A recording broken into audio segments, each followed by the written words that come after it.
વાવ થરાદ જિલ્લાના થરાદ ખાતે રબારી સમાજ દ્વારા શિક્ષણ સંગઠન અને સમાજ વિકાસને સમર્પિત ભવ્ય કાર્યક્રમનું આયોજન કરવામાં આવ્યું હતું।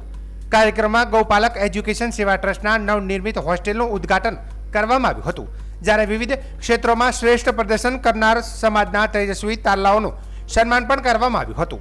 વડવાળા ધામ દૂધરેજના મહંત શ્રી કનીરામ બાપુના આશીર્વાદ હેઠળ યોજાયેલા કાર્યક્રમમાં સમાજના અગ્રણીઓ, ટ્રસ્ટીઓ, હોદ્દેદારો, યુવાનો અને મોટી સંખ્યામાં સમાજજનો હાજર રહ્યા હતા। કાર્યક્રમ દરમિયાન શિક્ષણના મહત્વ અને સર્વાંગી વિકાસ માટે સંગઠિત પ્રયાસોની જરૂરિયાત પર ભાર મૂક્યો હતો। કાર્યક્રમનું મુખ્ય આકર્ષણ ધાનેરાના ધારાસભ્ય માવજીભાઈ દેસાઈ દ્વારા કરવામાં આવેલી મહત્વપૂર્ણ જાહેરાત રહી હતી।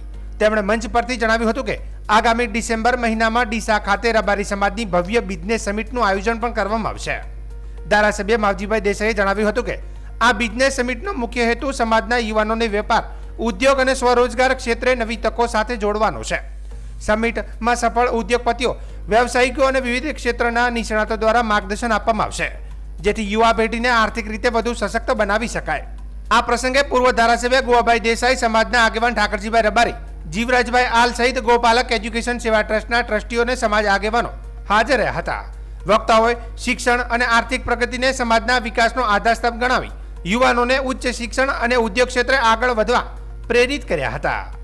આવનારા ડિસેમ્બરની અંદર ગોપાલક બિઝનેસ સમિટ કરવા માટે પણ આપ સૌના આશીર્વાદ થકી જઈ રહ્યા છે કે રબારીનો દીકરો અને દીકરી પશુપાલન, ખેતી એ તો વર્ષોથી કરતો આવ્યો છે, પરંતુ એને કોઈ પણ એક ધંધાની જો શરૂઆત કરી દેશું તો એ ધંધાની અંદર એ ખૂબ પ્રગતિ કરશે, ખૂબ આગળ વધશે। એક નોકરી કરવા વાળો એક ઓફિસની અંદર આપણો દીકરો કે દીકરી હોય તો આખી ઓફિસનો કબજો કરી શકે છે। એ પ્રકારનું વિઝન આપણા રબારીના દીકરા અને દીકરીઓ છે। તો એ જ પ્રકારે એક ધંધાની જો શરૂઆત કરી દેશું અને જે લોકોએ ધંધો કર્યો છે, જે ધંધાની અંદર શરૂઆત કરી છે, ધંધાની અંદર ખૂબ આગળ વધ્યા છે। આજે સત્તમભાઈ જેવા અનેક ઉદ્યોગપતિઓ આપણા રબારી સમાજમાં છે કે એક ક્ષેત્રની અંદર આગળ વધ્યા તો છેક ખૂબ ઊંચાઈ સુધી પહોંચી શક્યા છે।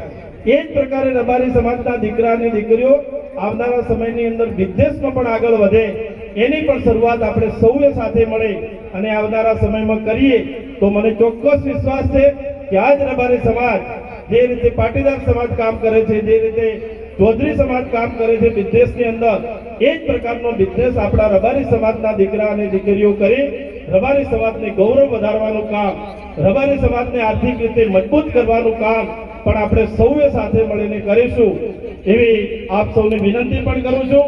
અને આપણે આ બધા જ પ્રસંગોની અંદરથી પ્રેરણા લઈ શિક્ષણ ક્ષેત્રે આગળ વધે, બિઝનેસમાં આગળ વધે એ પ્રકારનું કામ કરીએ।